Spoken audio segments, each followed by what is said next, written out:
Oh man, let me tell you something wild. Sometimes in life, a moment of pure excitement and fun, that real thrill, can turn into a heartbreaking tragedy in a split second.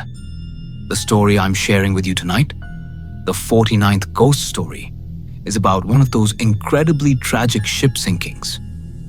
Now, before we get into the really spooky stuff, I gotta be honest.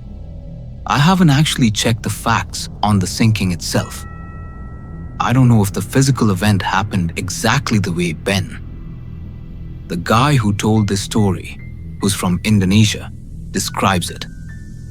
But here's the thing. We're not here to talk about the reality of the shipwreck. We're here to talk about the aftermath, the spiritual consequences, the things stained with supernatural dread that followed. Honestly, are these kinds of paranormal tales sparked by a disaster? They don't usually get written down officially. Only the people directly involved, the surviving family members, or those right in the middle of it, ever really know the details. Luckily for us, we have a chance to hear this story from Ben, who is part of a victim's family. This whole mess happened back in 2004. It was during a major holiday, and everyone was super excited, getting ready to travel. Ben was only 10, so his parents wouldn't let him go.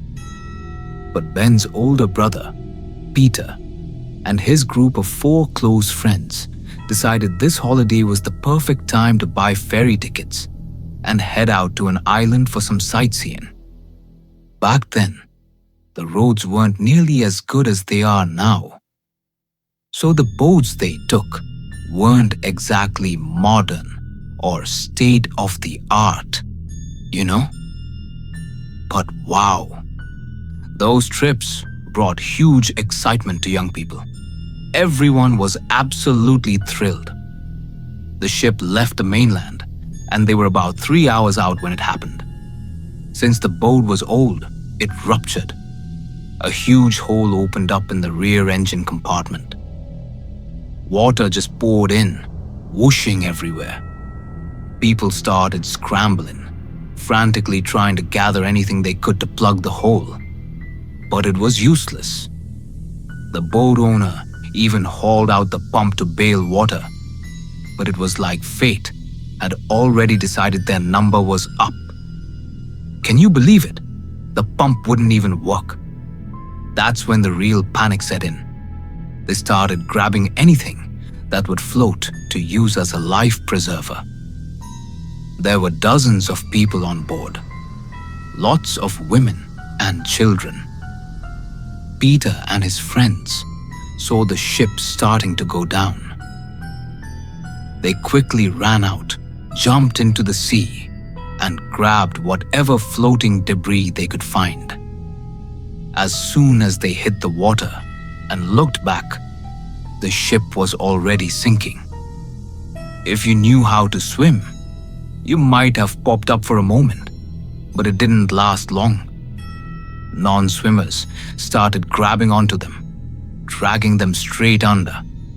Some people managed to cling to a wooden plank, or maybe even the ship's flagpole. But mostly, all you could see were arms flailing before they disappeared. Peter desperately searched for his buddies. He saw one friend floating nearby, but another friend was struggling, being tightly clung to by someone else. Peter just screamed out in absolute despair. Oh my gosh, that scene haunted him for the rest of his life. He could never forget it.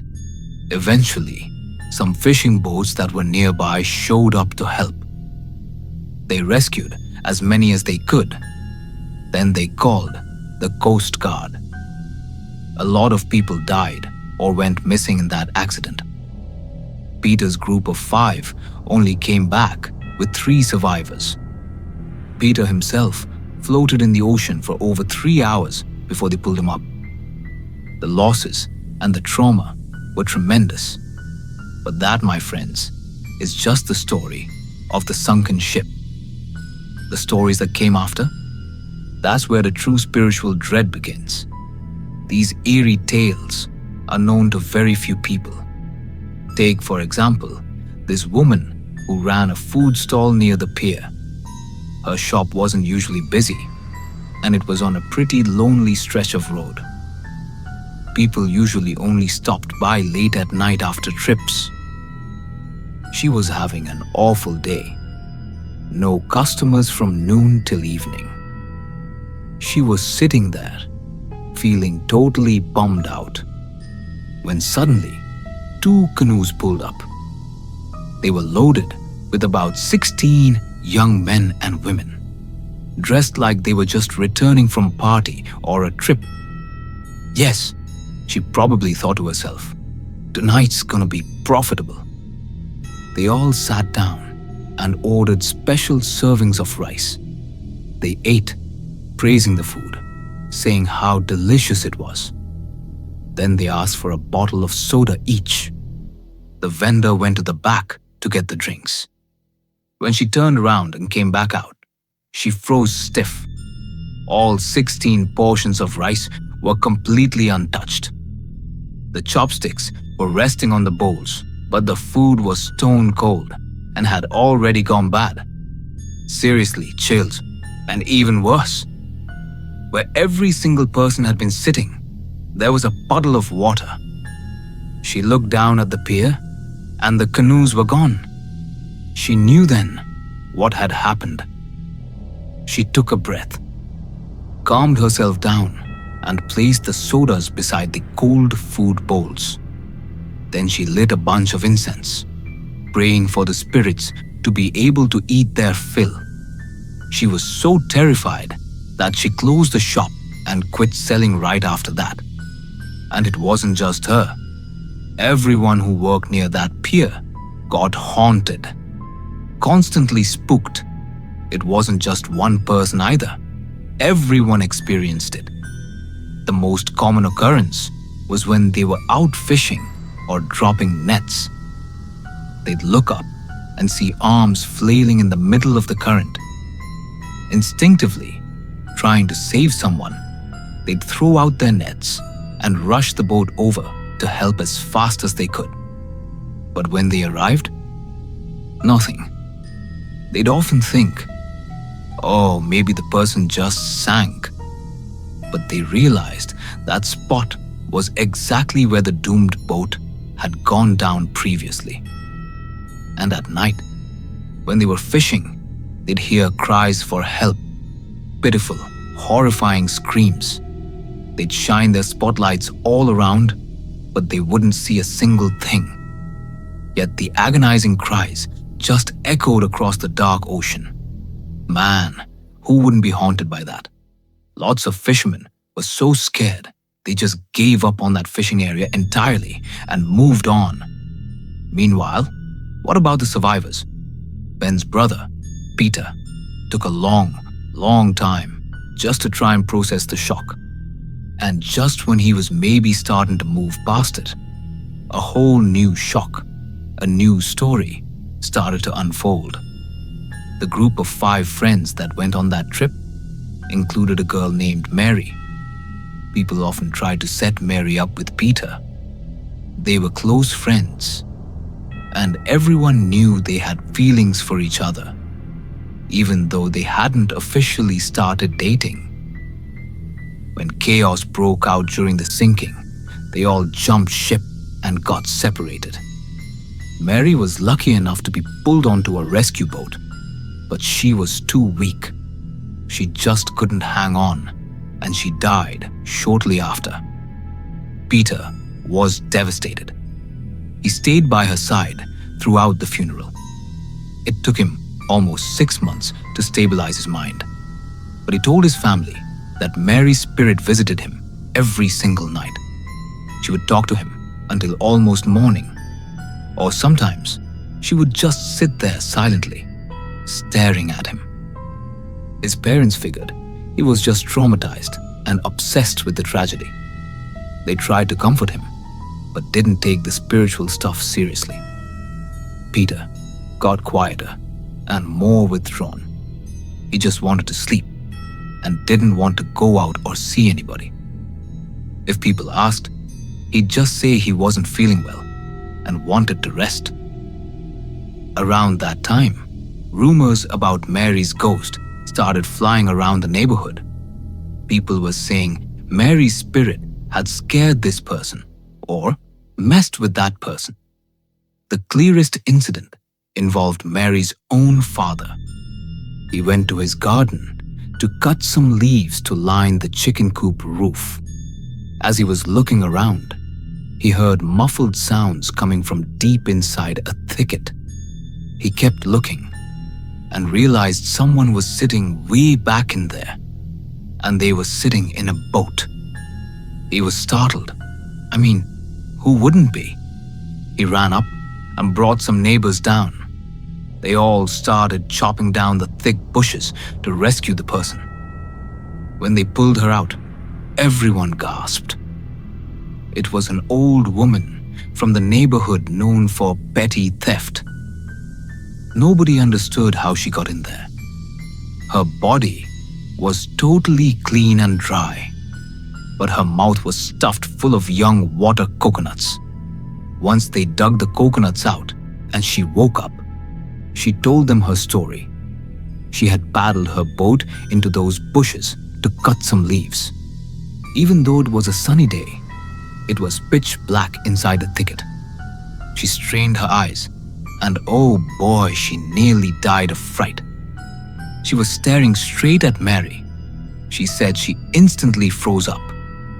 Mary told her, "Auntie, come here and eat some coconut." After that, she blacked out. When she woke up, she realized she was stuck, unable to move. And that's when she saw Mary's father outside and managed to make those muffled sounds to call for help. Everyone got goosebumps hearing that. The consensus?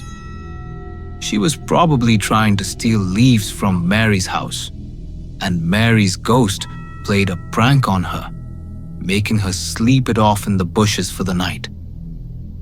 That's wild, right? Soon after the coconut incident, Peter's behavior got even stranger. He started talking to himself and staring off into space. One evening, around 5 or 6 p.m., he got dressed up, looking sharp, his hair all neat. He walked out into the yard. When his mother asked where he was going, he said he was going out. His mom watched him walk down to the riverbank and sit. He acted exactly like he was meeting a girlfriend for a chat, looking shy, picking at the grass, kicking his feet down into the water. His mother started worrying that he was losing his mind. When this continued for several days, his parents finally decided to take him to the hospital. But guess what? The doctors couldn't find anything wrong. He spoke perfectly normally, even seemed sharper than average. After every test they could run, the doctor just had to send him home for self-observation. The situation kept getting worse, but it was like some kind of fog was covering everyone's reason. Nobody realized how truly abnormal things were. Neighbors started telling Peter's parents, "Hey, maybe you should find a spiritual master to check him out." But Peter's parents had never believed in spiritual things, so they didn't listen. Then, one day, Ben came home from school. He saw a huge group of people searching and diving in the river right in front of their house. He asked what was going on and learned that Peter had fallen in, and they couldn't find him after hours of searching. Ben immediately thought, "That's impossible." Peter was an excellent swimmer and diver. How could he fall and just sink? Peter's mother explained that earlier that afternoon, Peter had convinced 2 friends to go fishing. This was odd because Peter hadn't agreed to go out with anyone in ages. They paddled out a short distance when a bigger boat passed by. The wake wasn't huge, but it was enough to flip their small canoe. The two friends popped up, but Peter was nowhere to be seen. They dove down and yelled for help. Neighbors jumped in to assist, but they still couldn't find him. A full week later, Peter's body was finally found. They tried everything, even bringing in priests and running spiritual rituals, but nothing worked. Then Peter's mother, sitting there distraught, suddenly got up and ran straight to Mary's house. She lit 3 incense sticks in front of Mary's photo, praying and weeping. The moment she placed the incense in the burner, someone shouted. Peter's body had surfaced, right there, at Mary's family's pier. Everyone knew then. Mary's spirit had taken Peter with her. Peter's parents were completely heartbroken and riddled with guilt. Why, oh why, did they let it get this far? Why didn't they listen to the neighbors and seek spiritual help right away? Maybe they could have saved him. But looking back, perhaps it was just destiny and nothing could have changed their fate. After that, the stretch of the river in front of Ben's house kept causing drowning accidents. They brought in a spiritual master to perform rituals. He checked the area and said that section of the river held many restless spirits. The 2 most powerful and destructive spirits were a young male and a young female. Hearing that, everyone knew exactly who they were: Peter and Mary. To calm the spirits, the master offered to set up a small shrine, Mai, for them if they agreed. If the spirits didn't agree, the family would need to bring in a monk to take the spirits to a temple, or find a much stronger master to permanently seal off that part of the river. He said he could only help them up to that point. Luckily, when he prayed for permission, the spirits agreed to the shrine. Since then, Ben's neighborhood has had a small shrine right by the riverbank. Boats no longer sink there, and everyone feels safer. People still say that folks who are easily spooked, weak-spirited, especially if they walk by on moonlit nights, can sometimes see 2 vague shadows sitting quietly next to that little shrine. And the wreckage of that cursed ship from all those years ago, it still rests near the sea pier. It's nothing but a frame now. But the locals swear that every night they hear wailing, sobbing, and cries for help coming from the wreck. They hear all kinds of sounds, from men and women to adults and children. What a tragic story. It all came from one shipwreck. And like I said, these details aren't widely known. It takes someone who was right there, or a relative like Ben, to tell the tale. Otherwise, we'd only ever know it as just another sinking accident. Look, accidents are inevitable, right? But maybe we can at least limit the risks by being more responsible when we use transportation. Anyway, I'll catch you next time for night number 50.